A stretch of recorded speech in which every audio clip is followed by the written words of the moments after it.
We are back. I had to check my shirt. I thought that first clip, I thought we were like going.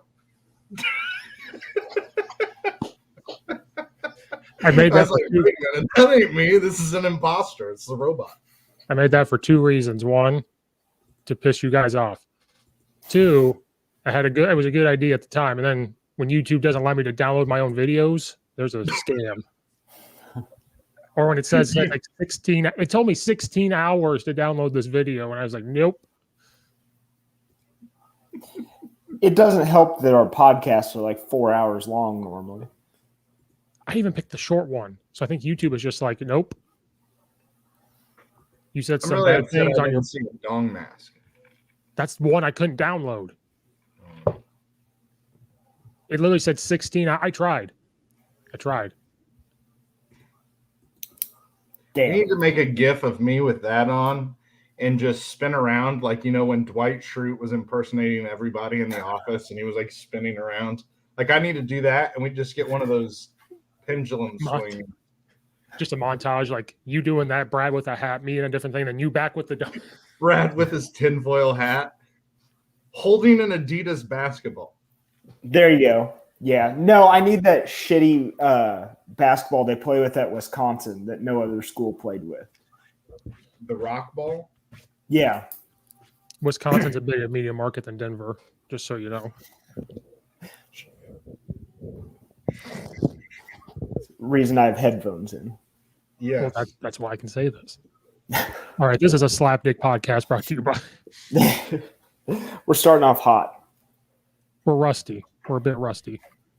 A little bit. Welcome back everybody after that. We're back. We're back with our Slapdick sessions of sports, college football. I don't know. Maybe. Well, this is week 0, technically, I guess. Is that what they call it now? What happened to that? It used to not be a thing. Well, because technically week 0 is not a week. Yeah, it's like their kickoff week where they put all the crappy teams, but people are going to watch because they're so starved for football. Yes. All right. Well, I know Coach West wants some hot topics. We usually start with some hot topics. Let's get steaming. So Coach West can start with his hot topics, but first of all, he has his Alabama hat on because he went to Alabama. Yes. He's now working for Nick. He's working for Nick Saban now. So this is the hour that we get him away. I am the Brad Miller, Stephen Kaczewski, my mom and dad, assistant of the assistant of the head coach. Brought to you by the Bill and Melinda Gates Foundation. You're going to get me kicked off. Oh, shoot. Coach West is now the assistant to the assistant of the ground and maintenance of the football field at Alabama. No, buddy, let's not dress it up. I just make sure the urinals have the cookies in them. Do you make sure Nick Saban has his shoes? No, I'd get fired for that. So they relegated me to urinal cookie duty.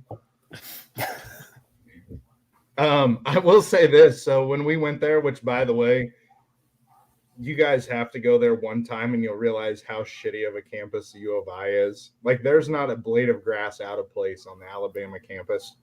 It's like insane. But there was a gate and my wife talked me out of sneaking into the stadium because it was open for some maintenance work. And I thought, let's just see what's in there. I started walking. She goes, what the hell are you doing? I was like, I thought it was a good idea. This is for the podcast. This is research. I am here on the ground. I'm going to go streaking across the grass with nobody here. Just to say I did it. Yeah. Definitely won't get in trouble at all. No, it's like, dude, they have like the statues of all the national champion coaches, and it's like the walk of champions or whatever. Oh, it's insane.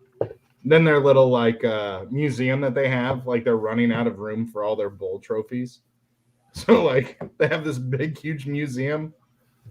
But and when we went to Illinois thing, they have like the one little wall of stuff Yeah. from 1940s. Yeah. And, But you look at like the fraternity and sorority houses, and they're nicer than any house you've probably ever seen.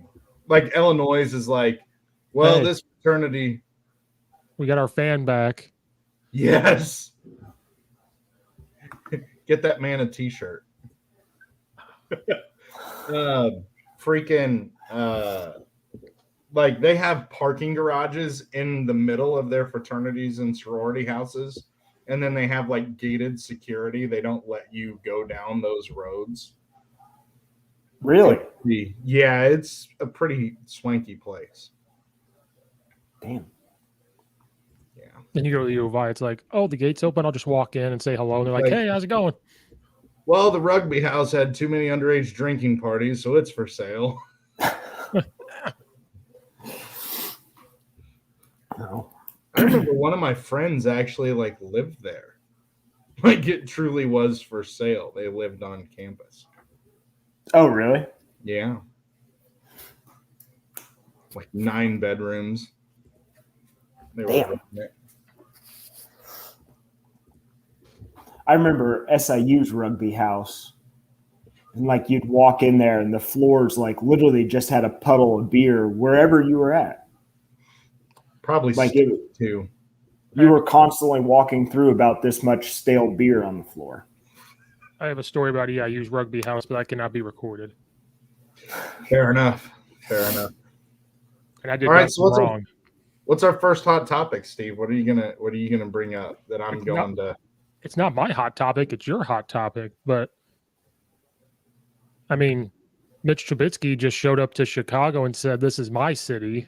I am John Wick," and just No, I'm pretty sure he was like, "I'm your dad now." He's actually John Wick's. John Wick is Mitch Trubisky's apprentice. After that performance. So let's look here. Oh, Justin Fields looks a very Northwesternish. 9 for 19 with 80 yards passing. But you know what I did see this morning, just to stir the pot? They said, oh, you want to talk bad about Justin Fields? He's behind the third string O-line. So that was their excuse. When you're it's the same O-line. And I was getting ready to say, we don't have a third string O-line. We have 6 O-line that play the whole preseason game. Honestly, he had the Borum guy in front of him, and I think he's better than the starter. So, and when you're like, I'm not going to say he's not talented. He is athletically far more gifted than anybody else on the field. Who, Justin when he's Fields? playing against the third stringers, right? Like, let's just be honest. But Andy Dalton, aside from that freaking 73-yard completion, 11 completions for 73 yards, a touchdown, and an interception. Or actually one interception because the 73-yarder was a touchdown. So that interception was bullshit. Receiver fell. Yeah. But Andy Dalton's still terrible. So let's see here. So Andy Dalton's terrible. Mitch Trubisky's terrible. Nick Foles is terrible. When are we going to look at the common denominator here? Because we could keep rolling through quarterbacks, but eventually you have to fire Matt Nagy. And Jim Miller, you fat piece of shit. You can't talk shit about throwing 6-yard passes that turn into 13-yard gains if you're not going to talk shit about the Chicago Bears offense, because it's the most pathetic thing I've ever seen. And they're already touting Darnell Mooney as like some super stud, and it's like he's a complimentary number 2. He might not even be a starting wide receiver at the University of Alabama. Oh, probably not. Because I missed the game. So I got to watch it last night. They replayed at like 6 o'clock. Yeah. And I was like, okay, I want to see what the hype was. And someone I went to high school with, and you all know, and I'll tell you afterwards, defriended me on stuff because I shared something on Facebook, and I said, I'm not sold on Justin Fields. And he's like, you're a high school coach. You have to be positive to everything. And I said, if you don't like what you see, don't read it. Like, is he shooting rainbows out his ass or what? Because I can be critical of Justin. I'm more critical of Matt Nagy than I am Justin Fields, because Justin Fields in the right system could be all right. Well, that's what happened. I said, hey, let me rephrase what my sentence. All I said was not sold for two reasons. One, I wanted to stir the pot with people on the Justin Fields bandwagon. We all know this. But two, I really wasn't sold because it's the preseason. Like, I'm not, like, this isn't something that I'm going to hop on. So And so then I rephrased it. I said, Justin Fields is really athletic. We can't take that away from him. He can throw a good ball. We've seen it. I'm not sold because of who's calling plays. And I'm really just upset because you have the same quarterback in Mitch. Justin Fields is more athletic. If you don't call the game the way it's supposed to be called, he's not going to be good. And what did you see with Mitch in the couple first drives? Short passes, ran the ball, and got him outside the pocket. Yeah. So in reality, like, this is what I don't understand is if you're San Francisco, having seen what Trey Lance is at this point versus seeing what Justin Fields is, you got to think you made a mistake. Did you watch like all of Justin Fields' stuff? Yeah. Okay. So I think Justin Fields is he's more polished than Trey Lance. I think he's a better athlete. If you're San Francisco and want to win right now. Yeah.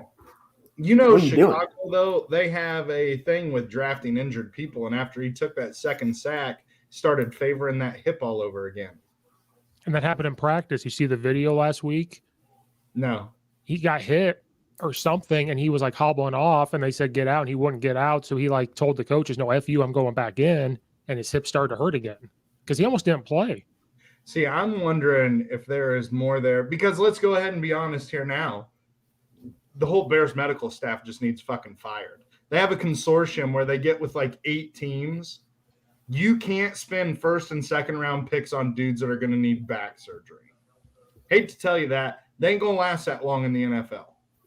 Especially when now you're depending on 40-year-old Jason Peters. Whose last good run was in 2018. Exactly. And it wasn't even that good. Last year, he had a PFF grade of like 65. Like, this is getting scary. You got to rely on him. Jimmy Graham's old now. I know he's still good, but like, damn, you're expecting him to go do this. You have an O-line that cannot stay healthy throughout the offseason. But Jimmy Graham is not going to be utilized the way Jimmy Graham needs to be utilized. Look at the first 5 games we played last year. We won. We used him in one-on-ones in the red zone where he just basically boxed a fucking corner out, catches a touchdown, and then all of a sudden Jimmy Graham just disappears for 8 weeks. Well, it's the same thing. It's the same thing we dealt with. We'll talk about this later, but same thing we dealt with at Illinois last year. We had 2 really good tight ends that only run 5-yard out routes. It's just the offensive play calling is just garbage. Matt Nagy, I was on board with Matt Nagy because I felt like, okay, we're going to be competent.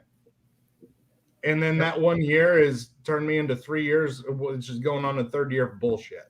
Because this is just going to be a year of bullshit. I don't know if you guys have looked at the schedule, but Chicago, they could play their best and only win 6 games. On a 17-game schedule. Yeah. It's rough. I put a bet in on the under because their over-under is 8 games. Yeah, I think they'll definitely be under. Yeah. I, honest to God, think they will split with the Lions. And the Lions are going to play tougher. They're going to be real tough. They're going to bite some freaking kneecaps. So Justin Fields better watch out for that hip because that's what's coming. Well, and how long do you ride with Dalton? Because Dalton, he's the same thing as Nick Foles. But I don't want to put Fields out there. No. To play behind that line. Because Fields right now plays like a homeless man's Aaron Rodgers. Like he does that same, I'm going to hold on to the ball, wait for the play to develop. And he has the escapability. Yeah. Like he can do the Aaron Rodgers thing where he escapes, rolls out, which I hated to play against. Like I hate to play against the Packers because they do that all the time. You can play great defense, but when Aaron can escape everything and then Houdini a ball 40 yards downfield, like Fields has that ability. But I don't want him out there behind this offensive line. Because I think me and Nathan said this before. Is there an upside to Justin Fields? Probably, but it's going to take a little bit. It's going to take some hellacious play calling. Right. Like it's going to take a play caller that's willing to do what they need to do to be successful. But we could have done that with Mitch Trubisky. You don't go from a Pro Bowler, which he got in because a guy was out. I think Drew Brees opted out or some shit. But still, he had 28 touchdowns and 10 interceptions. Which for a rookie is really good. Yeah, and I think, he was second year, but the John Fox year really doesn't count. Yeah. But I think that Matt Nagy's going to try and make Justin Fields a pocket passer, and that he is not. No. Not right now. We need to hire whoever the offensive coordinator is this year for the 49ers. Well, I don't care who. It's Shanahan. He calls the plays. Well, I know, but we need to hire because that's what they did. They hired when Salah went to the Jets. He just took the offensive coordinator. Ooh. Because he knows the playbook. And they're going to install that same kind of outside zone, West Coast read. Who was at the Bears practice? Doug Peterson. He was there with Bears shit on. Really? Yeah. I don't know. I would like him. He's got a more aggressive play calling style. I think because he will run RPO stuff, quick plays. He did that with Carson Wentz because he didn't want Carson to get hit because he's injury prone. So what do you do? He's like, I got to get the ball out of his hands. So we're going to run the ball. We're going to do jet motions. We're going to run power and power read and zone read and get it out of his hands. And then what happened? Nick Foles came in. He goes, okay, Nick Foles can't get hit. I got to do the same thing. And they won a Super Bowl. Yep. Do you want to talk about the rough situation the Colts are in right now? Oh, you guys can do that. I missed that game. Well, no. Honestly, Jacob Eason looks pretty good. I thought he looked serviceable. I think the big thing is losing Quentin Nelson. Yeah. Who's the best offensive lineman in the league. By a wide margin. And I know he plays guard, which isn't really a premier position, but Jesus. That whole team changes. You can't run the balls effectively. He makes your offensive line better as soon as he gets into the lineup. Especially when he plays left guard and your left tackle's coming off an Achilles tear. You want Quentin Nelson there. Because he's the kind of crazy athlete that will start at guard, bounce out, and kick an edge rusher out. Well, he's a freak. I'm going through that right now personally. When you have a good guard and you had a double team, you want him in that double team. Without him, now you're looking to the center or the left tackle. Can you double team? Well, no, they're built different. Mm-hmm. When you don't have a good guard, like the Bears years ago, we had a good interior. So that's what made the run game so good. Now we don't have that. And when they don't have it, it's not going to work. And the Bears do it. I'm a big fan of the idea that, when you get injuries on the offensive line, you don't shuffle guys from their position. Right. You don't want to have 4 new starters because one guy goes out. And yes, I'm eating on camera. Everyone can kiss my ass. You're better off to just deal with having the new guy play guard than shuffle everyone around, which is what the Bears have done to James Daniels and Cody Whitehair for 3 years now. And they did that to Kyle Long. They put him to tackle. Now he's okay. Yeah. But I love Kyle Long. He's one of my favorite offensive linemen. He's a guard. He was an all-pro offensive guard. Then they put him to tackle. Guard. Now, he agreed to it, though. He was like, I'll go play tackle because he's a true player. But at the same time, that's not where he's supposed to play. And the Bears are like, We're the McCaskies. Same with Whitehair. Same with Daniels. They've bounced in between guard, center, guard, center, guard, center. Shit. And they're football players. Ultimately, they're going to say, I'll play wherever you need me to play. But it's not about that. It's about where can they optimally play. And non-football coaches don't understand or never played. I'm in the situation right now in high school, but like, all right, the rules stay the same. When you go to left guard to right guard, the rules don't change. But what people don't understand is your footwork is completely different. If you're so used to taking your load step first with your left foot, then the right foot to get your hip into the guy, you go to the other side. Well, if you do that same motion and get beat, you got to switch it. So the muscle memory, like people don't get that. Steve, so you know what's crazy talking about that, right? So I've been looking at all the new TFC stuff, the track and field consortium stuff that I do. And this guy named Dan Fichter, he's a high school football coach in New York, and he's all into the neurology stuff. So he did a presentation that was basically like neurology. Shit happens when your foot hits the ground. And when one of your feet hits the ground, it will totally lock you down, and the other foot unlocks everything. So like I did this with a player. So like I simulated a ground contact with their right foot, and their rotations were just totally unlocked. Did it with the other foot, and it just totally locked it down. Everything just. It's wild. That's weird. It's wild stuff. You get into that neurology stuff, you start messing with some things. It's kind of fun.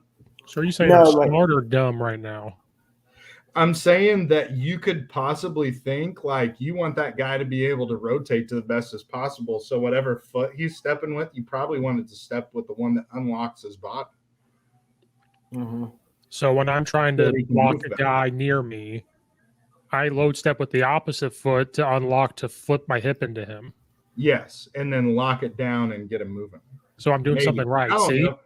I don't know. I ain't never experimented with the stuff. Like I'm just at the ground level, but well, it's just an O-line thing. It's an O-line thing. When you step near somebody, you don't generate as much power because you're in a stance and your weight is 50-50.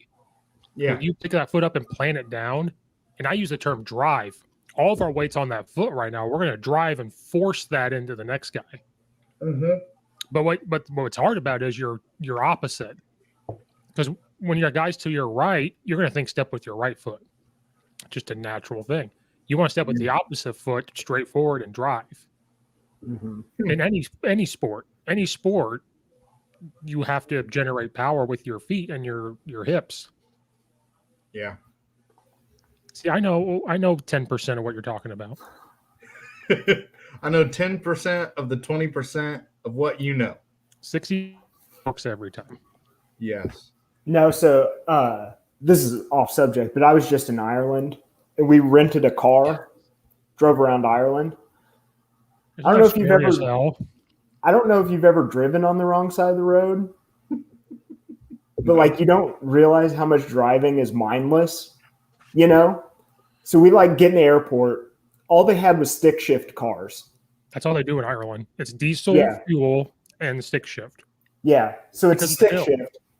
So you're sitting on the right side, stick shift. The stick shift's still American though. Right. So like first gear's all the way over, fifth gear's closest to you. So you're shifting through a gear backwards. Shifting backwards. Yeah. And I'm driving down the interstate and like my mind is saying like, oh, you're on the wrong lane. Like you're next to the wrong stripe. And I kept drifting over. So like I'd be driving and then I'd catch myself like in the middle of the two lanes because my mind wanted me to be on the like center line.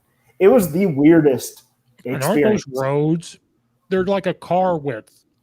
Yeah, and there's two cars on it and they're all going 60 miles an hour. So you have to drive into the grass. Yeah. It's and then the brick road in like St. Louis, you know, that's Ireland's main roads in the country. Like that's all it is. Well, you're driving through the country and you're meeting a car on these roads, and literally like their road doesn't have a like pullover spot. It's literally like the edge of the road, stone wall. Yeah. So when you drive by them, your mirrors are this close to touching. Yeah, and no one slows down. No. we rode with somebody, they reached out and just folded in their windshield. They're like, so I don't lose another one, because they'll just click and take them off. Mm-hmm. And mind you, this is sober driving. Like, this is... It was that's- fun. Just being a passenger, you freak out, because my mind as a passenger is like, shouldn't we be on the right side of the road? What is going on? And then everything's diesel. Diesel is cheaper over there because all the hills. That's why they have to have diesel and the stick shift. Yeah, it was a weird experience, man. But I had never thought about how much of that is mindless, until I started to go through it, and I'm like, oh, I have to like constantly be thinking about like, no, this is the line that you hug driving down the road. It was weird. Yeah.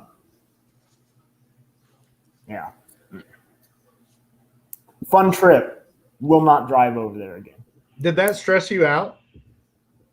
Oh, big Like, time. do you have signs of stress without being able to control them? Like, did you like start sweating and like? Uh-huh. Yeah. So we flew into Dublin. Like that. We flew into Dublin, drove clear across the country that day. So it was like 3.5 hours worth of driving because we drove from Dublin to the cliffs.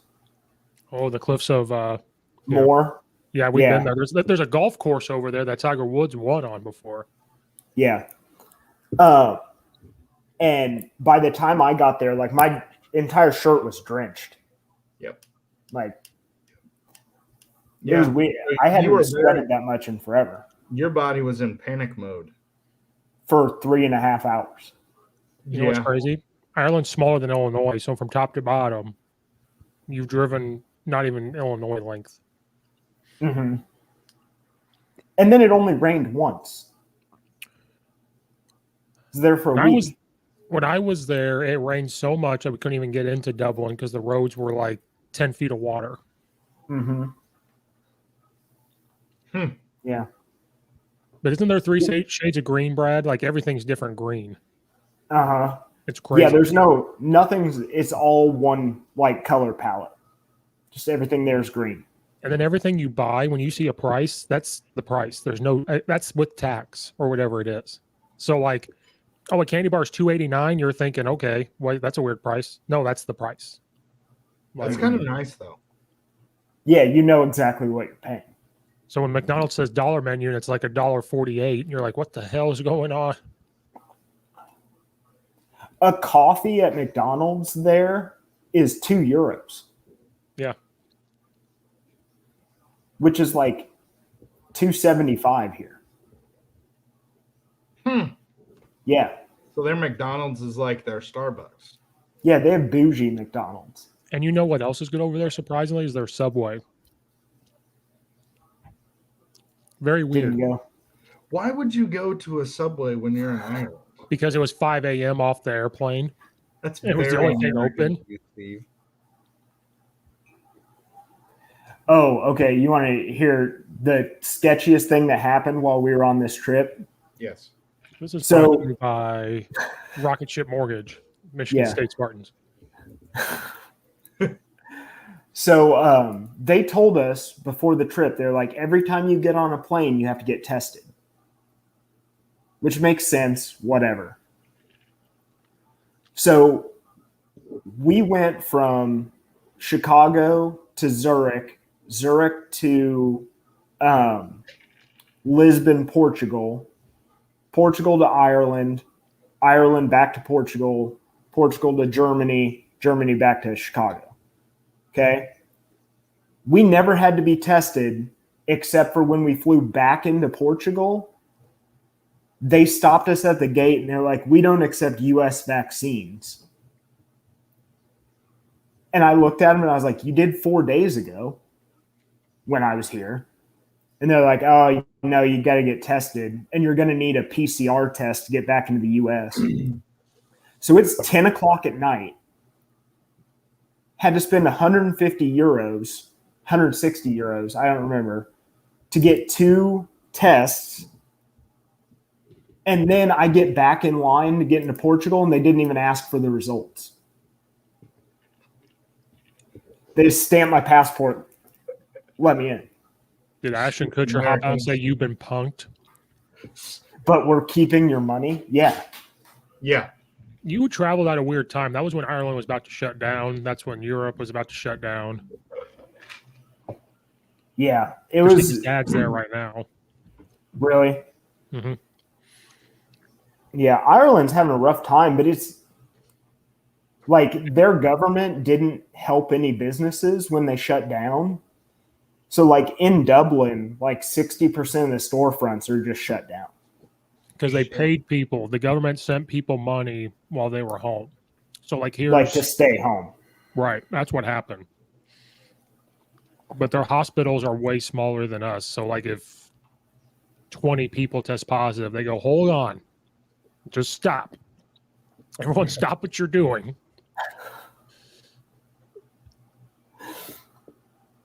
Yeah. Here, No. but it's the same thing Also- in Illinois. Oh, 10 people tested positive. Stop. Stop what you're doing.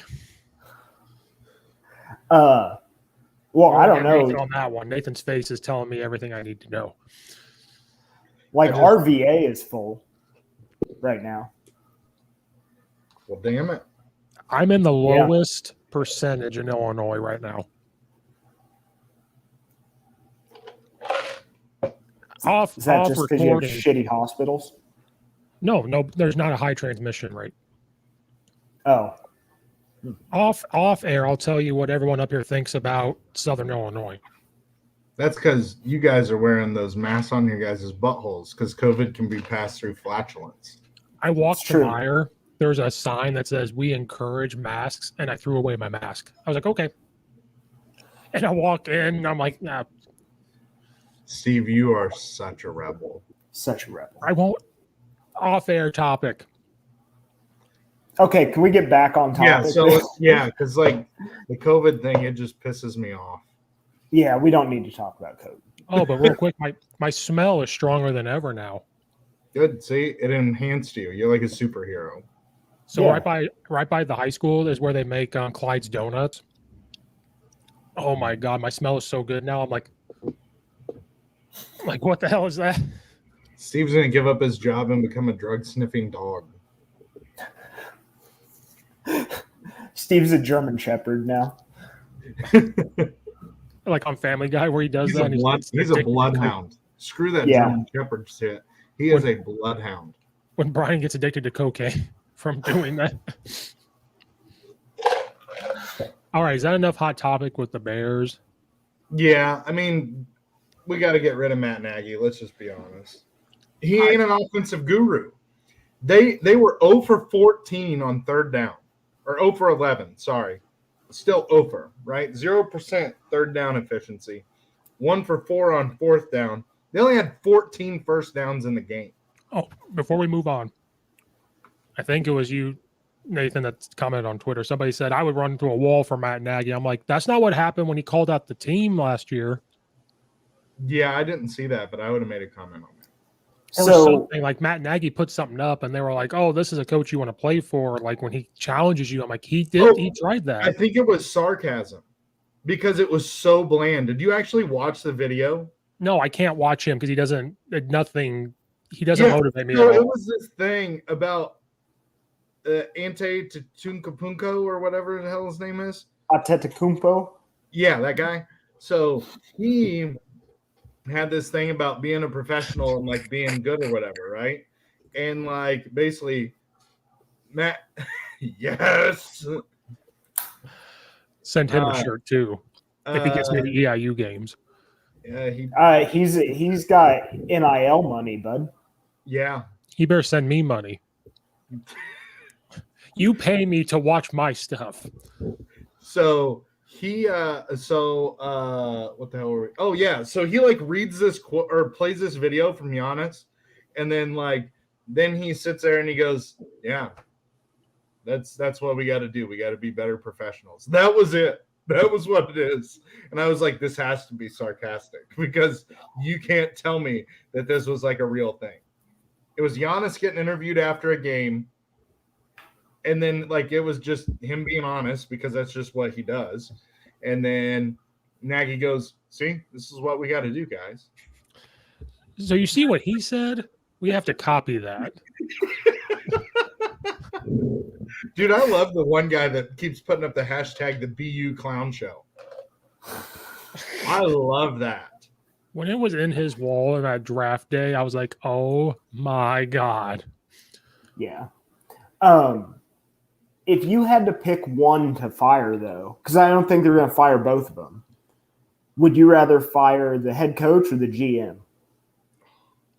You got to clean. I think, honestly, now they clean house. Because of how because before this season started, both their names were connected of like, are they both coming back or are they both fired? Because I think it's Chicago. Get them both out. They need to go to Arlington. And then they need to sell the franchise to people who aren't living in like the 30s. Get like some new blood in there. See what the hell happens. I don't know. I think I would rather lose Ryan Pace. Yeah, but then you still have Matt Nagy calling the plays. I don't care. We need first-round draft picks, and this dude keeps throwing them away like they're candy, like we're the LA Rams. Like the Rams can get away with that because they already have 3 different all-world players. But how much is the ownership? How much is the ownership and Matt Nagy involved in those conversations? I'd have to think McCaskies are involved in these conversations. So, I mean, realistically, they have to go. Well, didn't they say they said before the draft, Pace wasn't allowed to mortgage future picks on this draft? And then we traded up for a dude who needs back surgery. Yeah. I was so pumped up to watch him play too. I was too. He's a monster. And how does this back shit not get out until after the draft? Once again, if he had back problems, you probably could have gotten him where you were in the second round. Yeah. And then I'm not pissed. Or you could have drafted Dylan Raduns, who looks like a stud for the Titans. Yeah. Like, I don't know. We need El Presidente to buy the Bears. If Dave Portnoy bought the Bears, that would be – he doesn't have enough money. Well, and Roger Goodell would somehow block it. Yeah. Like Big he would Cat, find Big a Cat way would to be the block GM is what would happen. That would be horrible. And Jay Cutler. I want to see Lewis. Is it Lewis Riddick? Yeah. I mean, what the hell? He might be all right. I like the way he talks about football. Maybe he has a clue. Can The Rock buy the Bears? Dude, we could have got one of the tackles from Notre Dame. I'm looking at the people we could have drafted after him. Could have got Cosme from freaking Texas. I mean, there was a lot of dudes that we could have got instead of him and, like, been solid. Mm-hmm. But what the hell do we know? We're just 3 idiots. But I bet you I wouldn't draft somebody who needed back surgery. Especially with the Bears' history. I think this really goes deep, though, because they've had that same doctor there. Because I watched him talk at a football clinic in Illinois. And this missing on picks, in my opinion, is all on that medical guy. How the fuck do you say, hey, it's okay to draft this guy, and it's not okay to draft that guy? Well, I think they get confirmation bias a little bit because they did that with Eddie Jackson. Yeah. Remember, he broke his leg at Alabama. That's why he fell to us in, like, what, the 5th round? 4th round, I think. But, yeah. 4th round. He fell. Probably should have been a 1st or 2nd round draft pick. So they're like, oh, let's just draft all these guys with injury issues that are going to fall. Don't worry, we can fix them. But Eddie Jackson was after Gabe Karimi and Chris Williams. That same medical guy, I'm pretty sure, has been there. And like we're in a like conglomerate. So the way that works is they have a conglomerate of like 7 teams that have medical guys, and they sit there. The doctors go through the medical records of all these players, right? And so they're like sitting there going through this. How the hell do they not come to a consensus? Because there's like seven doctors that deal with sports shit. How can they not come to a consensus of like, hey, this might be an alien back thing. Like we might have to deal with this forever. Or did Ohio State block it? I'm sorry, but in the first 3 rounds, if somebody has had an injury that they haven't came back from and played like a season, I would have a very hard time drafting them, especially trading up to draft them. But luckily we're the Bears who are stupid. Like, I don't know what else to say. They're just stupid. Like, we need to move to Arlington. We need a new ownership. We need a new GM. We need a casino across the street from the stadium. We need a hotel right across the street to where I don't have to drive to the city to watch a freaking game and want to hit my head against the wall while driving in the city. Yeah. And the mayor of Chicago can go F off because that's a whole other thing. Yeah, you won't catch my ass dead in Chicago because you would probably catch my ass dead if I was in Chicago. I kind of wanted to yesterday for the Blue Angels. Those are pretty cool to see. I've seen them before. Yeah. Chicago Air Show. There was like 2 million people there, though. Don't you worry. Yeah, COVID doesn't exist. We beat COVID. Okay, let's move on. Yes, New subject. Yeah. So the Bears suck. So let's talk some Illinois foosball. Real quick. We play Nebraska. Thank God Nebraska's not going to wear those overall jerseys. Oh, those are bad. Are those real? Yes, it's real. I hope they lose by 85 that game. I hope they have to play Ohio State and the NCAA comes in and makes them wear those. You know what you did. Put this on. So they haven't released a depth chart yet. Starting quarterback going to be Peters? Yes. I'm pretty sure. Okay. Slot receiver Isaiah Williams. I like that. I like that because then you can get some trick plays out of that with him out there, too. Yeah. Yes. I'm trying to think. Oh, by the way, Alabama, they have a guy who's probably the best name ever. His first name is Kool-Aid. Number 1 defensive back in this past recruiting class. Probably going to be starting for him. So Kool-Aid he just signed a huge NIL deal with Kool-Aid, too. Thanks, Mom. Which is badass. Yeah. Which someone brought up, like if you're a big name high school recruit, how are you not making your nickname like Ferrari? Yeah. Right? Oh, now they say it's not real. I'm like looking it up. What? Those uniforms. Oh. So I'm trying to look. They said it was supposed to be against Oklahoma, and I was like, "Oh, that's not the game to wear those jerseys." No. Yeah, I'm looking. Well, you got Epstein back. Just trying to think. It sucks that depth chart. What? I know you're talking about the running back, but just if you came into this conversation at that point. Jesus. We have to now say first names before. Yeah. Then we should have a very veteran offensive line, right? Like someone which says, "What's up? What's up, Bulldogs?" 1992. I guess. I think that the offensive line should be really good. Yeah. You got Doug Kramer, 2 experienced tackles. Really, the only weak spot's going to come in at like left guard.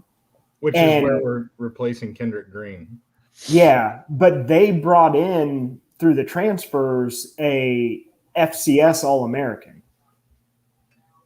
Which I guarantee you the dude can play. Right. Oh, no, they've said, Doug Kramer's, notorious for being really nasty. Yeah. they're like, this dude's every bit as nasty as Doug Kramer. So I'm like, I'm in on that. Yeah. We should be solid up front with Coach Miller up there coaching those boys. Like, have you seen him mic'd up and everything? Yeah. Like, he'll be a head coach soon here in a couple Well, years.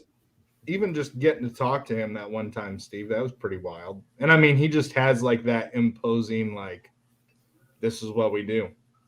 And it's like no bullshit. Like, they're not sitting there to kiss your ass. It's just, this is how it's going to be. But yeah, and tight end wise, like, we should be pretty damn good tight end wise.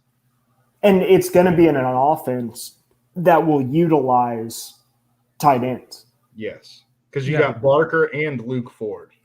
Because go back and watch Coach Peterson's offense, especially at App State. He goes double tight, he goes wing, he goes H-back, and he wants to run the ball, and then all of a sudden a quick, like, vertical route to those guys. Because Illinois has not had an identity on offense since Ron Zook was there. I don't even remember what they did with what's-his-face. Who was that after Zook? I will almost bet Illinois will be in the top 3 in the Big Ten in rushing this year. Oh, yeah, because they're really deep at running back. Yeah. No, they're picked last. They're picked last. Like, Illinois is picked at the bottom. Wow. Oh, and they should be. Let's be honest. They should be picked at the bottom of the Big Ten. Well, yeah, it's fine with me, but it's like, no respect. You have 40 seniors coming back. You have a veteran offensive line coming back. Yeah. As much as Peters hasn't succeeded, I mean, you have a veteran quarterback. You have a veteran head coach. You have a veteran offensive coordinator. Peters throws a nice ball. He's just not a spread quarterback. Which this offense works perfectly for him. Like, for his style, they will make it work. I have a feeling that Bielema and Peterson will make an offense work. They're not going to be like Matt Nagy and be like, well, this is our system, and you either fit it or you don't. They're going to do shit because Bielema ultimately is a winner. He wants to win. And or like Illinois, where one year we have the pro style, next year we come out and like try to do spread option, and then we try to go back to like a balanced offense, then we went spread. Like, there's been no identity in Illinois' offense. And then defense, it's Tampa 2 or die, and we died. Like, Tampa 2 is just not built for the college game. I don't know. Well, you have to have such freak athletes at linebacker, and you have to get a lot of pulling those guys in, and you have to be able to turn them to get a lot of turnovers. Like, you can do it with Peanut Tillman back there. You can do it with Brian Urlacher sitting in the middle. You can't do that at Illinois. Yeah, it's a very I have a good feeling that they will figure it out, and we will be far more competitive than what most people think.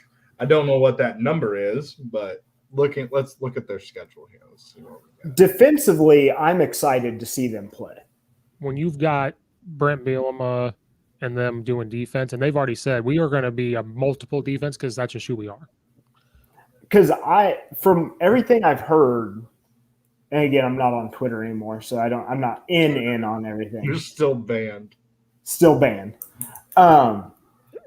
Everything I've heard is like they're thinking it's going to be a 3-4 against like your more traditional teams. So like your Wisconsins of the world, your Iowas, you'll see an uneven front. But then on the spread teams like Nebraska, they're probably going to run a 4-2-5. Well, if you watch the spring game. Well, the spring game, they just came out in 3-4, right? Well, they kept jumping. Like on certain downs, they came out in that 4-man, and then they'd hop into their 3-4. But what I really liked, I just wanted to bring this up. Did you watch it where Brent Bielema was on the sideline being interviewed while the game's going on? And then he goes, I wonder what we're running here. And then he goes, do I have to put my headset on? They go, sure, give us an insight. So he puts it on. And he's like, all right, TP, what you got? He goes, all right, we're about to run inside zone here to set up this play right here. And then the third play is going to be this. So they run the zone. Then they ran this play action that he said they were going to do. And he goes, all right, now on third down, we're trying to set this up. And then they did this. So, like, offensively, he was telling them, like, this is what we're doing. Mm-hmm. And it's like, could Lovie Smith have done that? No. With their offense? Probably I think not. Lovie Smith was so disconnected. Lovie Smith was a name. And let's be honest, we're so used to living in the past that we thought that we were going to be good. Lovie Smith was running the U of I like a business, which is what you have to do in the NFL. Yeah. Like your head coach is kind of just your boss, right? And the coordinators take care of everything, Yeah. And in college, that doesn't work. Like, it just doesn't work. And I think Brett Bielema is so, like, you see him, like, putting his imprint on this whole team. And then how the hell are we going to watch the Illinois-Virginia game when it's on the ACC network? You can't. And isn't it at, like, 10 a.m.? Yeah. Yep. Huh. But no, like, I've been on a couple a podcast where we went through each conference, and the first one we did was like, the Big Ten, on this side. And I had to go on there and defend Illinois. Everybody's like, oh, they're going to win 2 or 3 games. And I was like, well, let's hold on a second. And they think Nebraska's going to just whip Illinois. I'm so pissed. They play Maryland on a Friday night, and we have a game. So if anybody wants Illinois tickets, I have 2 available. We have to play a team at Trinity College this year because their football field isn't done on a Saturday. Oh, shit. Yeah. So, no, I could see Illinois winning 8 games. Well, like, people are saying Nebraska's going to whip Illinois. And I'm like, if Lovie Smith can come up with a game plan to beat Nebraska a couple times, I have to believe Bielema is going to come up with a plan. Yeah. And I don't think Scott Frost is long for that job. They're under investigation right now. Yeah. Which people are saying Nebraska self-reported that so they could get out of Scott Frost's contract. Because that's what Tennessee did to get out of their head coach's buyout. Scott Frost is a good offensive mind when he was at Central Florida. Yeah. That offense, I don't know, works at Nebraska with the way you have to recruit up there. Yeah. How Florida, confident are you? Are still hellacious athletes. In Nebraska, you're kind of like. Is that the spread versus Nebraska, 7 points? Wait, they just got to cover it? Because I think Bielema was going to come out. I think it's going to be interesting. I think our guys are going to see a big crowd for the first time in probably 2 years. Oh, it's got to be sold out, I would think. Wait, is it Illinois +7? I don't have Illinois +7. I'd take that all day, every day. It can't be. Illinois can't be a 7-point favorite. Yeah, so I would assume they're getting a touchdown.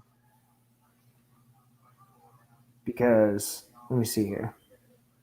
Where I'm looking these up, they're not giving me the spreads. Damn it, now I'm going to have to get on my Illinois +7. I would take that. I would take that. I think Illinois. FanDuel has Illinois. Illinois on FanDuel is +6.5 for the spread. I'd still take that because I think it's a field goal if they lose. Is the over going to be 55.5 points or under for the total? Under. Yeah, because Nebraska, they can't figure out what the hell offense they're going to run half the time. But that's what I don't understand. People are like, oh, Nebraska's going to turn a corner this year. And I'm like, why? What tells you that? And I'm friends with some of these guys. What tells you that he's going to turn it around? What recruit did he get these big time recruits I don't know about? We have a transfer safety from Alabama. We basically got a player from each of the college football playoff teams other than the hell was it? I can't even remember now. Anytime you get a defensive back from Alabama, you're probably going to do okay. Yeah, and Prather Hudson. People think 65% of people think Nebraska will win. No. I think it's a home game. I think they're jazzed up to play. And something just isn't right at Nebraska. And I like Scott Frost. I just don't know the way you recruit it. It's the same problem with Iowa State and Minnesota, the way you have to recruit. It's hard to recruit up there. And then geographically with Nebraska, before the Big 12 disappeared, they should have gone back to the Big 12. Like, we brought them into the Big 10 because it's Nebraska, and then they've sucked. Yeah, that's just like bringing in Rutgers. I don't think Northwestern's going to be good. I think so. I think their defense will be struggle a little bit more. Mm-hmm. I think they're still going to be good. I don't know if they'll make it to the Big 10 championship again, but they're not going to be below 500. They're going to be. I mean, they'll be competitive because they still have some guys coming back from that team. I don't know. And just watching that speech about how they're never going to be bad ever again, like it's a Tim Tebow speech. I hate when people do that. Tim Tebow, he's the only one that can do that. I said it's like Tim Tebow. I know, but don't try to do that. Brad, we're on the same page. We're both the only Tim Tebow fans, probably. So when Lovey started getting his shit together and his kids finally got older, because when Nebraska first joined the Big Ten, we were getting our ass throttled. But we lost in Champaign by 4 points in 2019, and then spanked their ass in Nebraska by 18 last year. And you can't tell me having investigations and stuff that there isn't things weighing on their mind. And if it's Scott Frost, if it's to get him out of a contract, that's going to be stress that he ain't going to need coming into an Illinois team, which they know nothing about. They know absolutely nothing about it. And then we have Bielema, who's a good defensive mind. You have that Coach Walters, who coached SEC defenses. Yeah. Dialing it up. Peterson's been offense coordinator for 25, 30 years. He's won a national title at Marshall, like won at App State. We have 40 seniors. Yeah. I think the big thing is like when you look at it is when Lovey first got hired. So I remember when Lovey first got hired, everybody's like, oh my God, it's Lovey Smith. And it was like his figurehead, right? And like it was cool to go around and he talked to the special teams guy, and he's from, the Pittsburgh Steelers when they won their last Super Bowl. So he's wearing a Super Bowl ring and taking a picture with Hardy Nickerson, all-decade running back or linebacker and all this stuff. But there was not like a swag about them. It's about who they were.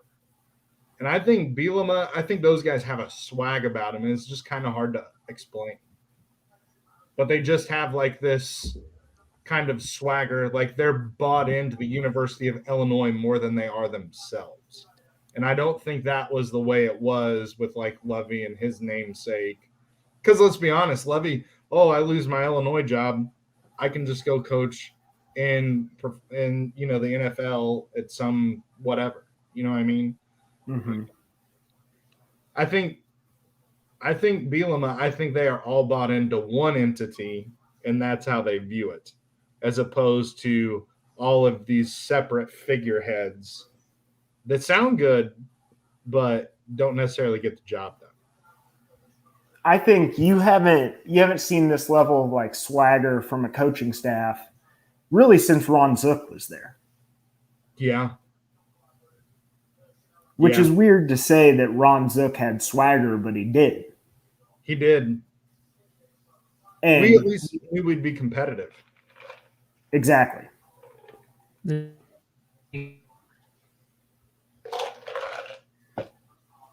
What happened, Steve? Steve? Oh, there he is. Brad jumped. No, you jumped.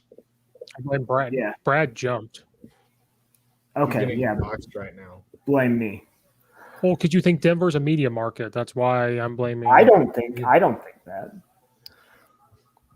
So Illinois, I think, covers the spread, and if you want a flyer, I would take them head up. I think there's a ton of excitement for them not to cover 7 points. True. I think it's a field goal.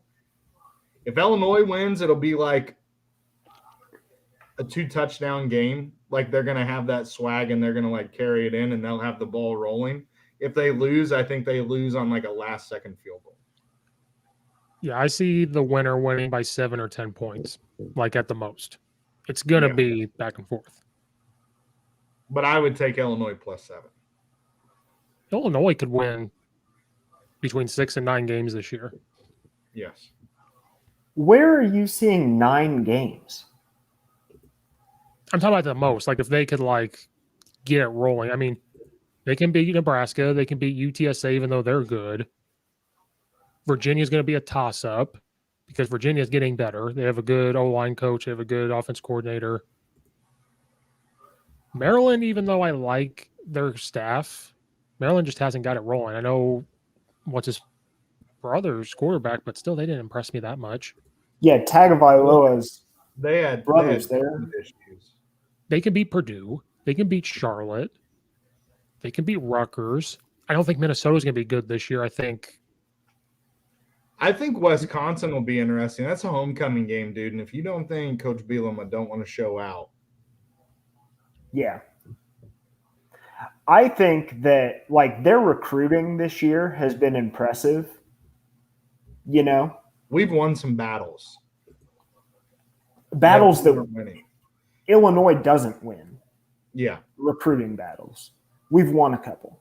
I think for Illinois to continue to be effective, they've got to at least be 500. I think they will be. They're going to win at least 6 games.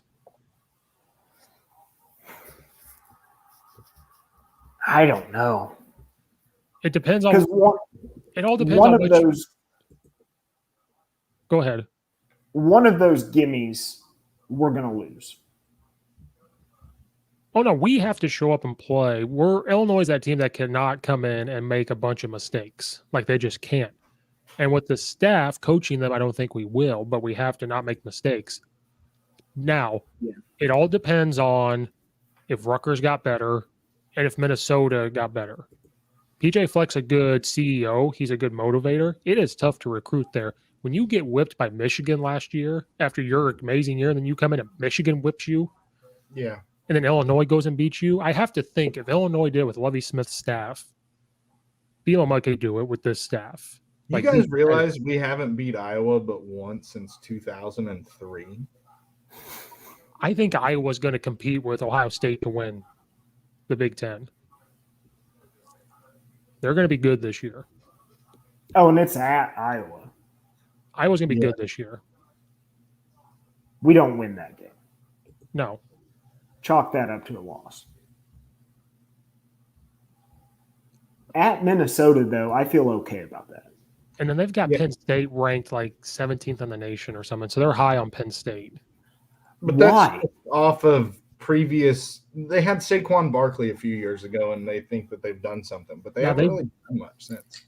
I wasn't impressed with Nebraska or Penn State, but apparently they've got good players. I don't know. They're pretty high on them. They have them up there in the Big Ten. I think it's at home, right? Penn State had a horrible year. Yeah, they were not good. And they beat us by 30. Is Penn State ranked higher than LSU? Probably. Because to me, they're the same team. I think college football top 25. AP top 25.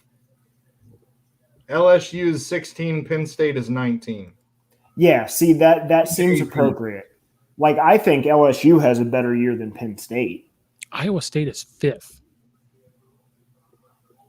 Wow. And Ohio State is 6th. Not in the AP. Iowa State is 7. Where am I at? Are you on the coaches polls? NCAA.com 5 days ago. Oh. Week 1, all voters. Or we could just look at whoever. You have Alabama 1, Oklahoma 2, Clemson 3, Ohio State 4, Georgia 5, A&M 6, Iowa State 7, Cincinnati 8, Notre Dame 9, North Carolina 10, Oregon 11. There you go, Brad. Your Ducks are making a comeback. Wisconsin 12, Florida 13, Miami 14. That'll be a fun game to watch, Alabama and Miami. Isn't that week 1? Yes. USC 15, which that's probably off a namesake because what the hell have they done lately?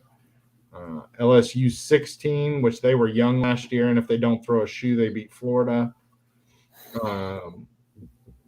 Indiana 17, Iowa 18, Penn State 19. No, you got that backwards. They beat Florida. Oh, yeah. Florida would have beat them if Florida they would have hadn't beat thrown them. a shoe. Yeah. Which actually, that kid is playing really well in the NFL. Good for him. Wilson, like they're saying he's going to start. All I got to say is the Raging Cajun potato skins are in at 23, and I am happy. They're going to be good. And Coastal Carolina in there at 22. Mm-hmm. Getting that respect. Texas at 21. That's Texas is Overrated as usual. they forgot what the hell Steve Sarkisian's done outside of USC when they had a million recruiting violations. but that was with shit. that was with whiskey in his hand. This is without whiskey. Let's see what happens. Buddy, Texas is going to lead him to drink because he's going to realize real quick, oh shit, we're going to the SEC. I'm going to get my ass beat. Yeah. He'll leave before that happens. Like, all right, I'm leaving here 2023 or whatever. I'm going. And I'm It's going time. back to Alabama to be an offensive coordinator. Did you watch Alabama's spring game? No, I should have. It's probably better than most NFL preseason games. That first of all, there's a couple things you need to watch. One, that quarterback's pretty good. Number two, they had it might have been Kirk Herbstreit. I don't know. He was standing next to Nick Saban trying to interview him during the game. And Saban's watching the game and somebody's telling him the play, like stand next to him, telling him what's going on. And he's trying to watch the play and coach, and they're asking him a question. He's just standing there watching the play, and then he goes, "What? Like, what'd you say?" Nick Saban's like the guy who does the interviews, but he doesn't like the interviews. But the big thing I took was Bill O'Brien coming in as OC and worrying about the offense. They asked him about it. They said, "So what's the offense going to look like?" He goes, "Exactly the same as we've done the last 3 or 4 years." He goes, "He's going to run my stuff. We have a system. We are not doing what he wants to do. We're doing what I want to do." And he said, he said Coach O'Brien bought in. He goes, now he's going to bring some NFL things in. He goes, and when you watch their offense, it looks exactly the same. Well, Saban's got to the point now where it's, the old adage defense wins championships. No, scoring 60 points in the championship normally wins you the championship. They did not miss a beat. This quarterback can throw the ball, and he can move. So Matt Ray sent out a tweet and basically said everybody thought 2019's wide receiver group was fast. The group they have now is 0.4 miles an hour faster in-game speed than what that group was with Jalen Waddle, Devontae Smith, Henry Ruggs. Yeah. Who's their number one this year? They'll have Michi. Yeah. Mm-hmm. Who will probably be a first-round draft pick. Probably. And they've got that Forrestall, that tight end that's a badass. He's a big boy, and he's fast. Yeah. Like for how big he looks like a Notre Dame tight end, but like 2 miles an hour faster. Like that's what's happening right now. I drove by their practice facility, and I was like trying to like sneak a peek to see if I could see anybody out there. They're lining, they're working out. They brought A-Rod in there shortly after we were there. I mean, I was on campus the day before. I don't know why they didn't ask me to talk. Let me tell you about planting your foot in the ground. Let me tell you something. If you don't play out, you'll end up being like me, and that's all the motivation they need. Get out there. Oh, you are an Illinois fan? Get out. Yeah. Just go eat beef jerky and get out. Why is Notre Dame ranked 9th? Because they're Notre Dame. They're going to be trash. Same reason Penn State's ranked so high. Notre Dame's going to have an okay offensive line again, and I think they have a couple of tight ends. It's going to be their quarterback. And then I think they have a new defensive coordinator. So I don't know.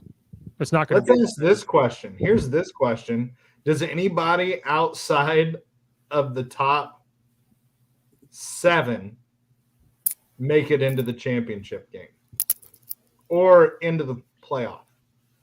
Or can we just go ahead and say, all right, Alabama, Clemson, and Ohio State are already in. Who's the 4th team? I honestly think North Carolina is going to compete with Clemson in the ACC. Okay. And okay, Cincinnati, I know they play in group of 5. But have you looked at their schedule? It's a tough schedule. They have 2 or 3 games against top 25 teams, like top 15 teams. They play Indiana week 3. Yeah. That'll be a good game. So if they go undefeated, I think they're in. But look, they play Indiana one week. The very next week, they play, or 2 weeks later, they play Notre Dame. Then they play Gus Malzahn versus UCF. I think if they beat Notre Dame, like, one, thank God we don't have to watch Notre Dame in another college football playoff. Well, Cincinnati's defensive So coordinator is now Notre Dame's defensive coordinator. Oh. That's what I'm saying. Cincinnati had a good defense. You bring him into Notre Dame, it's not going to be this 4-3, keep everything in front. It's going to be, F you, we're coming after you. Like, yeah. If we see red-faced Kelly, though, then we know it's going to hell. Like, then they're going to lose. Tipping the bottle a wee bit too much. You know what? I think legitimately Miami has a chance. No, they don't. I think they do. They're going to lose by 28 against Alabama. Who's their quarterback? Is it that kid It's from still St. Louis? King. Who is it? De'Aaron King. Is that the kid from East St. Louis? I don't know where he's from. Or is that kid? I think that kid transferred. They had their same starter back from last year. I think has a chance. They're going to be good, but it's like that second year with the staff, and you start with Alabama. Dude, this is such a Miami thing. So I searched Miami Hurricane football. First thing it pops up, former Miami Hurricanes player Rashawn Jones arrested in the 2006 shooting death of teammate Brian something. So he shot his own teammate and killed him. That's Miami. Well, Steve and I have talked about this before. That was the early 2000s where anything played. Everyone got to do cocaine. It was a better time. It was a better time for college football. Oh, Miami plays App State week 2. Michigan State. I don't know who the 3rd team is. I mean, their schedule is very favorable. Actually, after they once they get to North Carolina, I think North Carolina's going to be good. They're going to be very good. Yeah, North Carolina is going to be good, but North Carolina also ran up the score on Miami last year, so there's a little like revenge game thing going on there. Yeah, but North Carolina got better. You want to talk about a fall from grace? Tate Martell.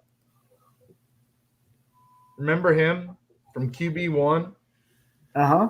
Went to Ohio State. Now he's listed as an athlete at UNLV. Athlete. You're just an athlete. That's rough. To join UNLV as an athlete. They're talking about Quinn Ewers pushing to be the starting quarterback at Ohio State. Didn't they already come out with a starter though? They did. But it's the same thing. Like you have he's the highest rated quarterback ever to go through like prospect rankings. You know, it's going to be a really good game week 1, and this is going to be next week. Georgia versus Clemson's the first game. Week 1, there's an unbelievable slate of games. Even down to LSU, UCLA.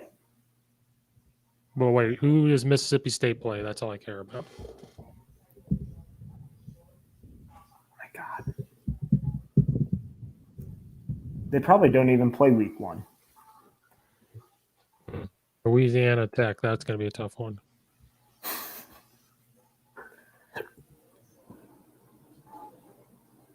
It is. They're good. Louisiana Tech's good. Are they actually good? They're supposed to be good again. Oh. I'm telling you, this other podcast I did, we had to go through each conference. We just haven't done the SEC yet. That's the last one. So I had to look at all this. Huh. Well, fellas, I got a football meeting I got to go to. So, Steve, good luck with your week 1, buddy. We're going to need it. Yeah. And I will. We got Clifton Central. Did Matt pop in here? He did not. That's probably why. No. Yeah.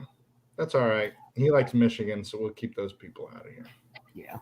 And yeah, I mean those people, because Michigan fans are those people. Those people. So are we done? Yeah. Or are me and Brad sticking on? Are we done? Are we done being live? I mean, yeah, I will be at Illinois' game next week, so. Ooh. Well, maybe I'll see you there. Oh, I'm sure. What section are you in? Where are you sitting? 116 on the horseshoe. Yeah, you're either in front of me or behind me. We're row 38. No, you're not. You're literally like right next to me then. Oh, really? What are your seats? Give me a second to look it up. God dang it, I won't be there. Yeah, Steve, we know you're not going to be there because you skipped out on a Big Ten championship game. Yeah, you don't care about Illinois sports. Take that hat off. I think the internet froze. I couldn't hear what you guys said. Uh-huh. Okay. I may have to go to the Northwestern Ohio game because I'm friends with the Ohio O-line coach up here. Steve, soft flex there, Steve. Yeah, well. Okay. No, if there is an Illinois game I'm going to go to, though. Which one is it? I think it was Wisconsin, maybe I was going to go. Oh, that'd actually be a cool game. Okay, so we are section 116, row 38, seat 14 and 15. So you're like in the middle of 116 is where you're at. So I think they go to like 30. Yeah, we're seats 3 and 4. I got to be close to that aisle, buddy. Oh, yeah. No, I understand that. Because there's people who actually sell their tickets right next to us on the right. And I was like, if he says he's row 1 or if he's seat 1 and 2, they're like. They were available. It'll be a battle for nut space. I get there an hour before the game so I can claim my territory. Yeah, no, we just have to figure out like what I'm going to do tailgate wise, hop around, if I'm going to do that at all or not. I would like to, but it'll probably be pretty hopping over there. I would say so. I'm pretty jacked up, but I don't normally tailgate. I go and watch the pregame and try and get cool ideas. Yeah. Now that I know all the inner workings from Bryce's thing that he did at the U of I, maybe I'll just somehow sneak in. I know all the hallways now, bitches. Yeah, you know how to sneak in the back. Yeah. Brad, he can take you to go bowling in their thing right there. In the Smith Center. Yeah. It's right inside the door to the right. I know where. It's a nice crisp 58 degrees in that bad boy. Yeah. Well, think about how many husky ass dudes are walking around that facility every day. They're going to keep it cold. Yeah. Got a lot of man sweat going on. All right, I'll end it so you guys can go. Yes, I got to get going. So, yeah. see you guys.